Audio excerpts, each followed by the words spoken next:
مدینے میں رسالت کے یا رسول کریم کی وفات کے 1 سال بعد مدینے میں زلزلہ آیا، زمین میں زلزلہ آیا، لوگ لرز گئے، ڈر گئے، تو اپنے اپنے گھروں سے نکل کے آئے کس کے پاس؟ علی کے پاس، یعنی مشکل کی کشا کے پاس آئے اور کہنے لگے یا علی ہمیں نجات دلا دیجئے، ہمیں نجات دلا دیجئے۔ تو اس وقت علی اس زمین کے پاس گئے اور ٹھوکر مار کے کہا اے زمین ٹھہر جا، سنبھل جا، تجھے تراب نہیں ابو تراب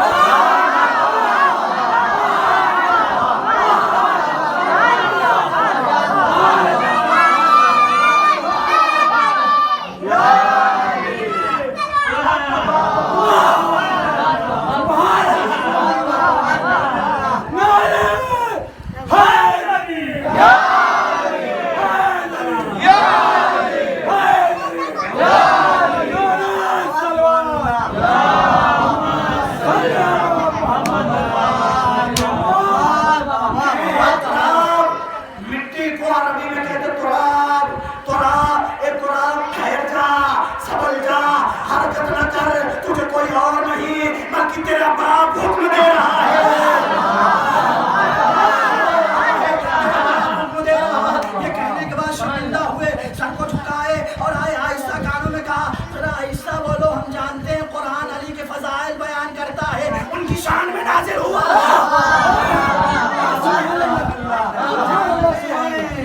ہم جانتے ہیں مگر چھپا کے رکھو، مگر چھپا کے رکھو، ہم جانتے ہیں قرآن علی کے فضائل بیان کرتا ہے، ہم اور آپ کیا فضائل بیان کریں گے؟ قرآن علی کی شان میں قصیدے پڑھ رہا ہے اور ایسے قصیدے پڑھ رہا ہے، ایسے قصیدے پڑھ رہا ہے کہ جس کی کوئی مثال نہ لا سکا، جس کی کوئی مثال نہ، اما جس قرآن کے چھوٹے سے چھوٹے سورہ کی اور آیت پر کوئی جواب نہ لا سکا، وہ علی کا کیا جواب لائے گا؟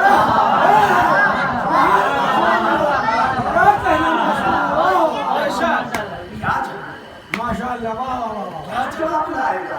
اس لیے یہ تمہارا فون آ گیا، قرآن علی اس مرکز کا نام ہے جہاں سے آپ دین میں داخل بھی ہوں گے اور جہاں سے خارج بھی ہوں گے۔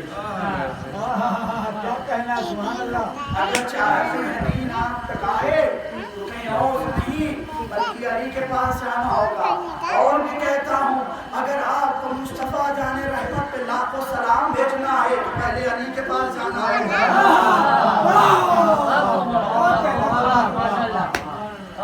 اگر رسول تک پہنچنا ہے تو پہلے علی سے ملنا پڑے گا، اس لیے کہ رسول نے کہا انا مدینۃ العلم وعلی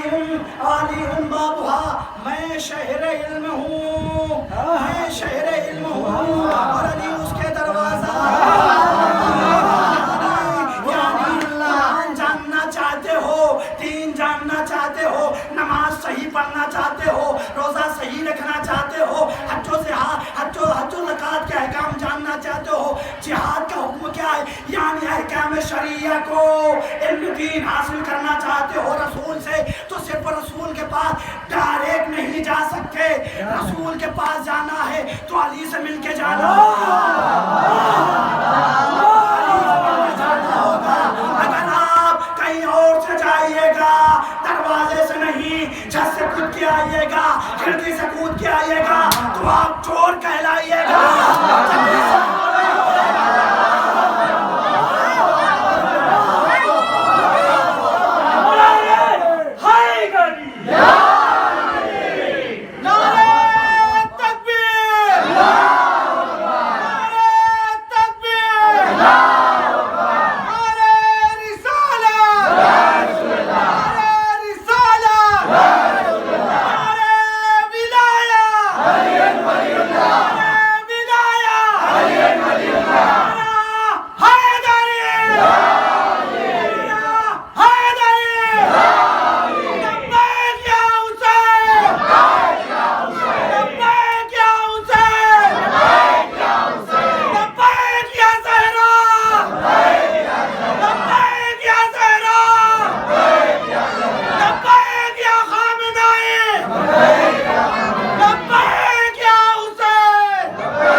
کہنے والوں کو اللہ سلامت رکھے، حالات نوجوانوں کو سلامت رکھے، بزرگوں کو سلامت رکھے، صحت و سلامتی عطا فرمائے، طول عمر عطا فرمائے۔ شاید مثال دینے کی ضرورت نہیں ہے شہری علم داخل ہونے کی، مثلا میں دے دوں چھوٹے بھائیوں کے لیے، بزرگ بہتر جانتے میرے چھوٹے کم سن بھائیوں کے لیے، ہم سن بھائی بھی جانتے ہیں، مثال کے طور پر ذیشان بھائی کی ہمیں جانا ہے، کوئی ضرورت ہے بھائی، ہمیں پیاس لگی، پانی دے دیجئے، دروازہ بند تھا، ہم دروازے سے نہیں گئے بلکہ چھت پہ گئے، دیوار سے چڑھ کے چھت پہ گئے اور چھت پہ کود کے اندر آئے کمرے میں، پھر اس سے پانی نکالا، بعد میں کہنے لگے ذیشان بھائی مولانا آپ تو چور نکلے، میں کہا کیسا چور بھائی، ہمیں پیاس لگی تھی، پانی نہ پیتا تو مر جاتا، کہنے لگے بھیا دروازہ بڑا سا دروازہ ہے، وہاں آ جاتے پانی مل جاتا، جو میں آپ کے حوالے کر رہا ہوں، ارے باغ فتح کو چھیننے والے اگر جناب زہرا کے در پہ آ جاتے تو بھیک نہ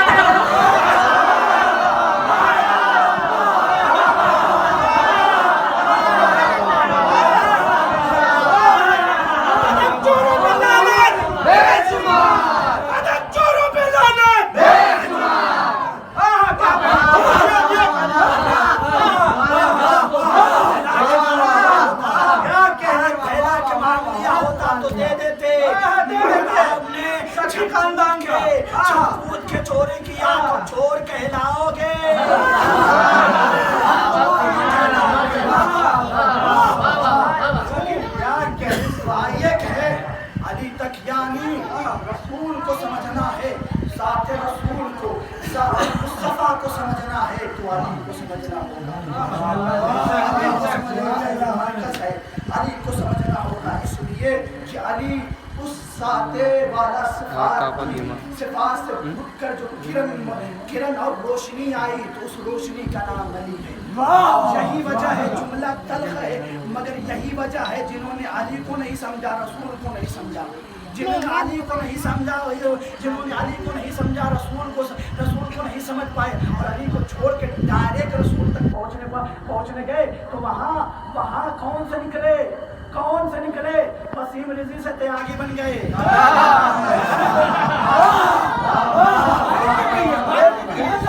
وسیم رضوی کے جگہ تیاگی بن گئے اور ایسی کتابیں لکھ دی تو معاذ اللہ ہم عزیزو جملہ کہہ دیں جب یہ معاملہ ہوا رسول کو معاذ اللہ الٹا سیدھا رسول کو یہ کہا گیا، منبر کا احترام ہے، رسول کی ذات والا صفات دور تک کوئی نہیں کہہ سکتا، دور تک آیت تطہیر پڑھی تھی میں نے، آیت تطہیر کا مطلب یہی تھا، یعنی نجاست دور، اب آپ کی زبان کی نجاست ہو دور تک نہیں پہنچ سکتی، کم میں خاموش رہا جب یہ معاملہ ہوا، خاموش رہا معاملہ، وہ اس لیے کہ میں جانتا تھا تم جس رسول کو کہہ رہے ہو ہمارا رسول نہیں ہے، رسول ہے ہی نہیں، جس کو تم کہہ رہے ہو وہ ہمارا رسول ہے ہی نہیں، ہمارا رسول یار مصطفیٰ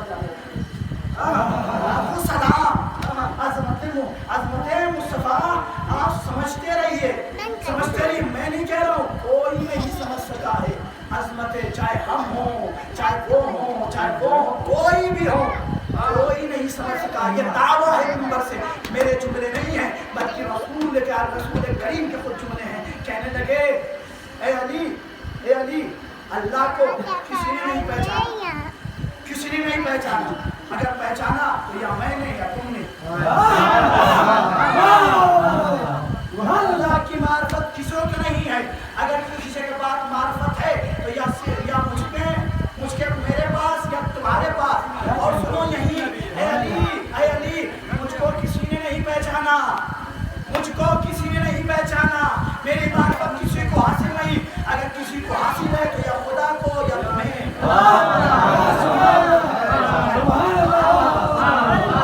یا خدا کو میری عظمت وہی جانتا ہے، کوئی نہیں جانتا، یا اللہ جانتا ہے یا علی جانتا ہے، اور جملہ آپ کے حوالے کروں اے علی تمہاری عظمت کسی نے نہیں جانی، تمہیں کسی نے نہیں پہچانا، اگر کسی نے پہچانا تو یا خدا نے یا میں نے،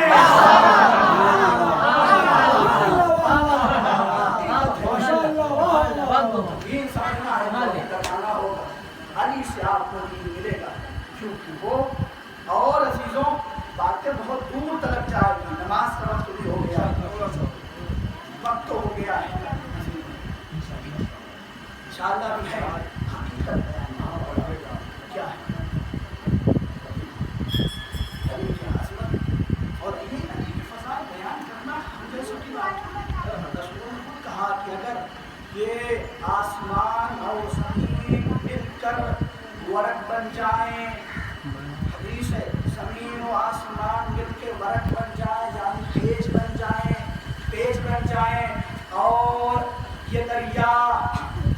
دریا، یہ سمندر، یہ لہریں، کائنات کی یہ لہریں، یہ سمندر، یہ دریا مل کر روشنائی بن جائیں اور تمام درخت مل کر قلم بن جائیں اور انسان و جنات مل کر علی کے فضائل لکھنا چاہے تو نہیں لکھ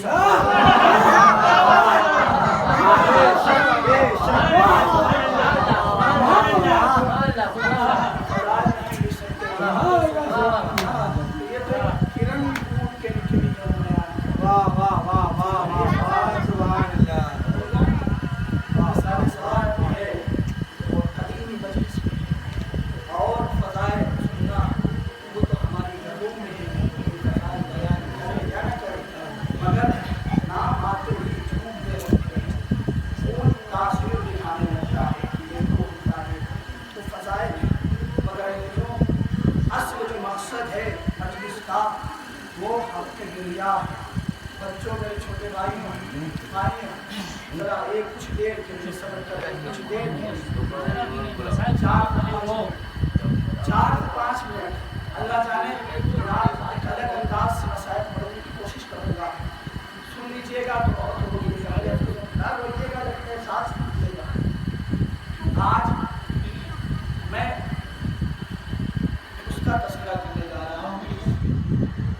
کربلا کے شہید کا، جس کے باپ نے مقدمہ کربلا لکھا، یعنی اول شہید جناب مسلم بن عقیل۔ آج مسائل پڑھوں گا ان کے بیٹے عبداللہ بن مسلم بن عقیل، عقیل بن طالب، عقیل بن ابو طالب بن عبد المطلب بن ہاشم بن قصاب، یہ پورا شجرہ ہے اور آخر تک آدم تک جائے گا عزیزوں۔ تو آج جناب مسلم کے فرزند عبداللہ کے مسائل، بڑا دردناک مسائل ہے عزیزوں، تصور کرنے کی چیز ہے۔ لیکن کربلا میں عجیب محنت عزیزوں، جہاں موت سامنے ہے اور ہر عاشق حسین موت کی آغوش میں کودنے کے لیے تیار ہے، ہر لمحہ انتظار کر رہا ہے کہ مولا مجھے اجازت دے دے میں جاؤں جان قربان کروں۔ مائیں اپنے چھوٹے چھوٹے بچوں کو تیار کر رہی ہیں کہ دیکھو مجھے کل روز محشر میں شہزادی کے سامنے سرخرو ہونا ہے، مجھے شرمندہ مت کرنا، تم جانے تم اپنی جان اپنے آقا پہ قربان کر دینا۔ زینب اپنے ام محمد کو تیار کر رہی ہے، رباب اصغر کو تیار کر رہی ہے، جھولا کے دھڑوا قاسم کو تیار کر رہی ہے، مسلم نے اوسجا کی توجہ اپنے بیٹے تمسن بچے کو 6 سال برس کا بچہ اس کو تیار کر رہی ہے۔ سرخرو ہونے دینا، شرمندہ مت ہونے دینا۔ اس میں جناب مسلم کی بیوی زوجہ بھی ہے رقیہ، جو اپنے بیٹوں کو تین بیٹوں کو لائی تھی، اپنے 3 اولاد کو لائی تھی، 2 بیٹے اور 1 بیٹی، اور 2 بیٹے مسلم کے ساتھ ہیں۔ میں نے مسائل میں پڑھا تھا عزیزوں، تینوں قربان ہو گئے کربلا میں، ان میں سے 1 بیٹے کا مسائل پڑھوں گا عزیزوں، چاہے جیسے رو لیجیے گا، آہستہ پڑھے گا عزیزوں۔ وہ وقت آ گیا کہ عبداللہ ابن مسلم جوان ہیں، حسین ہیں عزیزوں، حسین ہیں۔ روایت بتاتی جملے آئے اتنے حسین تھے کہ آئے قبر بنی ہاشم ہیں، آئے دست ادب چھوڑ کے آقا کے پاس بولا مجھے مرنے کی اجازت دے دیجیے، حسین کے دل میں کیا دیجیے، ابھی بھائی کا غم جن سے ختم نہیں ہوا، مسلم کی خبر شہادت سن کے آ رہے ہیں۔ آج ابھی 10 محرم میں کچھ دنوں کا فاصلہ ہے، ابھی غم ختم نہیں ہوا بھائی کا، اور بھتیجا کہہ رہا ہے آقا چچا مجھے پڑھنے کی اجازت دے دیجیے۔ حسین میں کیا بیتی ہوگی، حسین تڑپ رہے ہوں گے عزیزوں۔ یہ آسان ہی کہہ دینا آسان ہے، پڑھنا آسان ہے، مگر اسے امام سے پوچھو کیا ہوگا جس کا دھیرے دھیرے پورا گھر لٹ رہا ہے عزیزوں۔ ایک جملہ کہا، اے میرے فرزند، اے میرے لاڈلے، تیری ماں کے دل پر تیرے باپ کا غم ابھی شاک ہے، ابھی مٹا نہیں ہے، دل سے غم نہیں گیا ہے، اور تم مرنے کی اجازت مانگ رہے ہو۔ میں تمہیں اجازت دیتا ہوں لیکن مرنے کی نہیں۔ جاؤ اپنی بوڑھی ماں کو اٹھاؤ، اپنی ماں کو اپنے ساتھ لو اور کربلا سے دور چلے جاؤ، میں تجھے معاف کر دوں گا۔ مگر عزیزوں ایک مرتبہ خون مسلم نے بڑھ کے کہا، اے چچا میرے ماں باپ آپ پہ قربان، اگر میں اپنے آپ کو اپنے آقا کو میدان میں دشمنوں کے درمیان درمیان گرا ہوا چھوڑ کے چلا جاؤں تو کل اپنی دادی کے سامنے، کل شہزادی کے سامنے کیا منہ دکھاؤں گا عزیزوں؟ یہ کہہ کے امام حسین نے اجازت دے دی، کلیس لگایا، ماتھے کو چوما اور اجازت دے دی، تو یہ نوجوان چلا عزیزوں۔ نوجوان اتنے حسین و جمیل تھے کہ لوگ دشمن کہہ رہے تھے اتنا حسین و جمیل، اتنا حسین و جمیل، کوئی حملہ نہیں کر رہا تھا کہ کون حملہ کرے، اتنا خوبصورت نوجوان ہے عزیزوں، مگر دشمن تھے، حملہ کرنے لگے، حملہ کر مقتل ابھی مخلف کا یہ روایت ہے کہ ایک قاتل تھا زید بن ورقہ، خدا لعنت کرے اس پہ، اس نے جب مختار سخفی نے تخت ملا، حکومت آئی ہے اور دشمن امام حسین کو چن کے مارنا شروع کیا، تو جب بھی کوئی قاتل آتا تھا تو سوال کرتے تھے تو نے کس کو مارا اور کیسے مارا، تو نے کس کو مارا اور کیسے مارا؟ جب دربار میں لایا گیا تو اس نے بیان کیا کہ میں ہی تھا جس نے عبداللہ بن مسلم کو میں نے مارا، میں نے شہید کیا۔ وہ کیسے؟